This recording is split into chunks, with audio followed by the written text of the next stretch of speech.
সামর্থ্য হওয়ার পরে যদি কেউ কোরবানি না করেন, কোরবানির নেসাবের ক্ষেত্রে যাকাতের মতো কি পূর্ণ 1 বছর থাকতে হবে? নাবালেগের পক্ষ থেকে কোরবানি দেওয়া যাবে কিনা? প্রথম কথা, দরিদ্র ব্যক্তির উপর কোরবানি ওয়াজিব না, কারণ তার কাছে নেসাব পরিমাণ সম্পদ নাই। কিন্তু যদি সে কোরবানি করার নিয়তে কোনো পশু ক্রয় করে, তো কোরবানি নামক এই ইবাদতটা আমরা করব, করার ক্ষেত্রে আমরা মাসালাগুলা খুব ভালোভাবে মনে রাখবো। মাথায় রাখবেন, এই মাসালা আমাকে কেউ জিজ্ঞাসা করে নাই, এই মাসালাগুলা কেউ কিন্তু জিজ্ঞাসা করে না। এটা কেন বলতেছি? কারণ আপনারা আবার আজকের এইগুলা জিজ্ঞাসা করে প্রত্যেক মাহফিলে যে আমার মাসালা জিজ্ঞাসা করব না, আমি সরাসরি মাসালা দিতে পারি না, যোগ্যতাও রাখি না, মাথায় রাখবেন। এই জন্য আমারে কি কোনো মাহফিলে মাসালা জিজ্ঞেস করেন না, হুজুর এটা বলেন, জি না, আমি নগদ মাসালা দেওয়ার যোগ্যতা রাখি না, ওই যোগ্যতা এখনো হয় নাই, কখনো হইলে বলে দিব। মাসালা মন দিয়ে শুনেন। কোরবানির গুরুত্বপূর্ণ অনেকগুলা মাসালা বলা হবে, একদম মন দিয়ে শুনবেন মাসালাগুলা। প্রথম কথা, সামর্থ্য হওয়ার পরে যদি কেউ কোরবানি না করেন, মুসনাদে আহমদের একটা বর্ণনা আছে, 16 নম্বর খণ্ড 120 নম্বর পৃষ্ঠা। রাসূলুল্লাহ সাল্লাল্লাহু আলাইহি সাল্লাম বলেন, মান ওয়াজাদা সাআ, কারো যদি সামর্থ্য থাকে, থাকার পরেও আলাম ইউদাহি, সে কোরবানি দেয় না, সামর্থ্য আছে কোরবানি দেয় না, ফালা ইয়াকরাবান্না মুসাল্লানা, সে যেন আমাদের ঈদগাহে না আসে। রাসূলুল্লাহ সাল্লাল্লাহু আলাইহি সাল্লাম বলেন, সামর্থ্য থাকার পর যদি কেউ কোরবানি না দেয়, সে যেন আমাদের ঈদগাহে না আসে। এখন কোরবানি কার উপর ওয়াজিব? খুব মন দিয়ে শুনবো আমরা। প্রাপ্তবয়স্ক সুস্থ মস্তিষ্ক সম্পন্ন ব্যক্তি, প্রাপ্তবয়স্ক সুস্থ মস্তিষ্ক সম্পন্ন ব্যক্তি, সে যদি নেসাব পরিমাণ মালের মালিক হয়, তার উপর কোরবানি দেওয়া ওয়াজিব। আবার বলছি, সুস্থ মস্তিষ্ক সম্পন্ন, নেসাব পরিমাণ মালের মালিক যদি 10, 11, 12 তারিখ এই 3 দিনের কোনো একদিন হয়, 10, 11, 12, আবার বলছি 10ই জিলহজ, 11ই জিলহজ, 12ই জিলহজ সূর্যাস্তের আগে, 12ই জিলহজ সূর্যাস্তের আগে যদি কেউ যাকাত দিতে হয়, যেই নেসাব হইলে ওই নেসাবের মালিক যদি কেউ এই 3 দিন হয়, যাকাত দেয় কয় বছর পুরো হইলে? 1 বছর। এটা 1 বছর না, মাত্র কয়দিন? 3 দিন। হ্যাঁ, 3 দিন, 10, 11, 12 জিলহজ, এই 3 দিন যদি সুস্থ মস্তিষ্ক সম্পন্ন বালেগ বালেগা নারী পুরুষ, তাদের কাছে যদি নেসাব পরিমাণ সম্পদ থাকে, তাদের উপর কোরবানি দেওয়া ওয়াজিব। মনে থাকবে তো? আল্লাহ আমল করার তৌফিক দান করেন। এক্ষেত্রে একটা কথা মনে রাখবো, কোরবানির ক্ষেত্রে প্রয়োজনের অতিরিক্ত সম্পদের মধ্যে জমিনও গণ্য করবেন। যেই জমিনের ফসলটা আপনার প্রয়োজনের অতিরিক্ত, মানে এটা আপনার প্রয়োজন না, এটা আপনার না হইলেও চলে, এই জমিনের ফসল না হইলেও চলবে, এটাও কোরবানির নেসাবে ধরবেন। কি বললাম? জমিনের ক্ষেত্রে প্রয়োজনের অতিরিক্ত যে জমিনগুলো আছে, কোরবানি, শুধু কোরবানির নেসাবের ক্ষেত্রে এটাকে আমরা গণ্য করব। আল্লাহ বুঝার তৌফিক দান করেন। অনেকেই আছে কিন্তু আপনার নেসাবের মাল আছে, হয় এই 3 দিনে হয়ে যায় অনেকের, মাশাআল্লাহ। তো যাই হোক, আপনারা তো জানেন কাদের হবে কাদের হবে না, এই জন্য চেষ্টা করা, অন্তত একটা খাসি বকরি দিয়ে দিলেই তো হয়। এরপরের মাসালাটা আমরা মন দিয়ে শুনবো। নেসাব স্বর্ণের ক্ষেত্রে 52.5 তোলা স্বর্ণ, স্বর্ণের ক্ষেত্রে 7.5 ভরি স্বর্ণ, রূপার ক্ষেত্রে 52.5 তোলা রূপা, 7.5 ভরি স্বর্ণ অথবা 52.5 ভরি রূপা, 7.5 ভরি স্বর্ণ, আর রূপার ক্ষেত্রে 52.5 ভরি বা তোলা, যেটা বলেন, ভরি বললেও হবে, রূপা।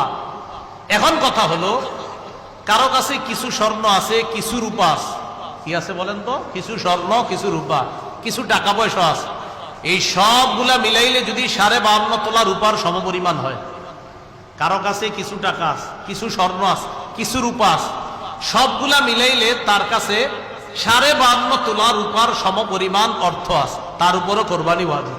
বুঝছেন? কারো কাছে কিছু স্বর্ণ, কিছু রূপা, কিছু টাকা পয়সা, এই সবগুলা মিলাইলে যদি 52.5 তোলা রূপার সমপরিমাণ টাকা হয়, এক্ষেত্রে স্বর্ণ বলবো না, 52.5 তোলা রূপার সমপরিমাণ যদি অর্থ হয়, তার উপরও কোরবানি ওয়াজিব। আল্লাহ আমল করার তৌফিক দান করেন।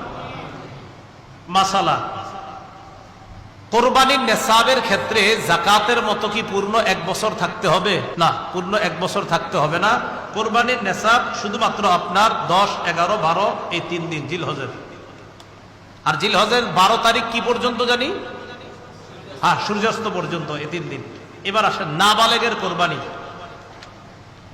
নাবালকের পক্ষ থেকে কোরবানি দেওয়া যাবে কিনা?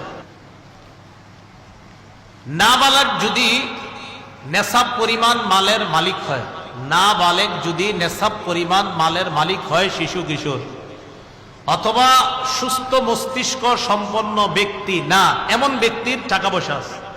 একটা ব্যক্তির মাথা ঠিক নেই, 3 তলা 4 তলা বাড়ি আছে, কথার কথা এর নামে আছে, হয়তো অন্যরা তাকে দেখাশোনা করে, তাহলে শিশু কিশোর তাদের টাকা আছে কোরবানি দেওয়ার মতো, নেশাব পরিমাণ মালের মালিক তারা।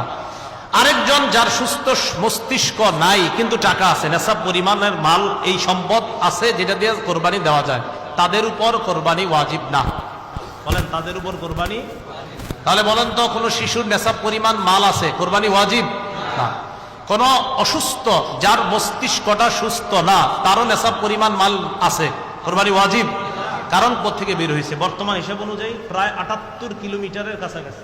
78 কিলোমিটার, কিলো কিলো যেটা আপনাদের রাস্তাঘাটে এখন লাগায় রাখে কিলো, তাহলে 48 মাইল। বলেন 48 মাইল, আর কিলো হইলে প্রায় 78 কিলোর কাছাকাছি। যদিও 72 কিলো অনেকে বলে, কিন্তু আসল সম্ভবত আপনার সঠিক মাসালাটা হবে 78 কিলোর কাছাকাছি হওয়া। এরপর ওলামায়ে কেরাম আছেন, তাহকিক করার তো অবশ্যই সুযোগও থাকে। তো যাই হোক, 48 মাইল তো মনে থাকবে, 48 মাইল এটা ঠিক আছে। তো কেউ 48 মাইল দূরত্বে যাওয়ার নিয়ত করে গন্তব্য থেকে বের হয়েছে, আর কিলো অনুযায়ী বললাম কত, প্রায় 78 কিলোমিটার, এই পরিমাণ যাওয়ার নিয়তে বের হয়েছে, তার উপর কোরবানি ওয়াজিব না। তার উপর কোরবানি ওয়াজিব না, না তার উপর কোরবানি ওয়াজিব না। এরকম মুসাফিরের উপর কোরবানি ওয়াজিব না। নাবালকের পক্ষ থেকে যদি বাপ কোরবানি দিয়ে দেয়, কোন বাবা টাকা সে তার নাবালক সন্তানের পক্ষ থেকে যদি কোরবানি দেয়, হয়ে যাবে, সওয়াব হবে, আদায় হবে। কোন বাবা তার নাবালক সন্তানের পক্ষ থেকে কোরবানি দিলে কোরবানি হয়ে যাবে। বলেন এটা মুস্তাহাব, বলেন হুকুমটা কি? এই আমলটা যে করবে বাবা শিশুর পক্ষ থেকে, এটার নাম ওয়াজিব হবে না মুস্তাহাব? হ্যাঁ মুস্তাহাব। কোন নাবালকের পক্ষ থেকে তার বাবা যদি কোরবানি দিয়ে দেয়, বলেন তো আপনারা এটার হুকুমটা কি হবে? মুস্তাহাব। মাশাআল্লাহ। দরিদ্র ব্যক্তির কোরবানির হুকুম, এটা একটু মন দিয়ে শুনেন। দরিদ্র ব্যক্তির কোরবানির হুকুমটা খুব মন দিয়ে শুনেন। প্রথম কথা, দরিদ্র ব্যক্তির উপর কোরবানি ওয়াজিব না, কারণ তার কাছে নেশাব পরিমাণ সম্পদ নাই। কিন্তু যদি সে কোরবানি করার নিয়তে কোনো পশু ক্রয় করে, আপনি কে কইছে কিনতে, কিন্তু আপনি কিনছেন, দরিদ্র ব্যক্তি, তার উপর কোরবানি ওয়াজিব না, কিন্তু উনি কোরবানির নিয়তে একটা পশু কিনছে, তাহলে কোরবানি ওয়াজিব হয়ে যাবে এটা দেওয়া। দরিদ্র ব্যক্তি যার উপর কোরবানি ওয়াজিব না, তিনি যদি কোরবানির নিয়তে পশু ক্রয় করে, তার জন্য এই কোরবানি পশুটা কোরবানি করা ওয়াজিব হয়ে যায়। মনে থাকবেনি? তাহলে বলেন তো, দরিদ্র ব্যক্তির উপর কি কোরবানি ওয়াজিব না? যদি কিনে, তাহলে ওই পশু কোরবানি করা কি হয়ে যায়? ওয়াজিব হয়ে যায়। আল্লাহ বুঝার তৌফিক দান করেন।